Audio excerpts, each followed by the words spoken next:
தென் மாவட்டங்களுடைய வாக்குகளை வந்து பெறணுன்றதுக்காக பண்ணது. டிடிவி வந்து இன்னொரு பக்கம் வந்து கேட்டால் பிஜேபி அதாவது டிடிவியை வந்து கை நழுவி விட்டுட்டா பிஜேபியோட வந்து பார்த்தீங்கன்னா வந்து இணக்கமாயிடுவாரோ அப்படின்ற ஒரு அச்சம் வந்து ஒரு பக்கம் இருக்குது. ஓபிஎஸ் வேண்டாம், சசிகலா வேணாம்னு சொன்னால் சசிகலாவுக்கும் டிடிவிக்கும் ஒரு முரண் இருக்குது.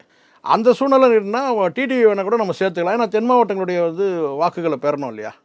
ஸோ அதனால் அந்த பலவீனம் இப்போ டிடிவியே வேண்டாம், ஓபிஎஸ்ஸும் வேண்டாம், சசிகலா வேணும்னு கேட்டிங்கன்னா அங்கே வந்து முக்குளத்தூர் வாக்குகள் வந்து வெறும் உதயகுமாரை நம்பி வாங்க முடியாது.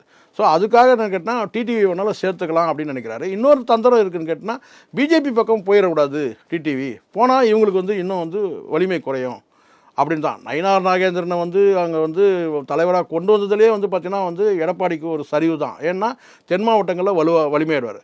அப்போ இந்த நேரத்தில் கேட்டிங்கன்னா வந்து டிடிவியை தன் பக்கம் இழுத்துக்கணும்னு நினைக்கிறது சரியான ராஜதந்திரம் எடப்பாடி பண்ணுறது.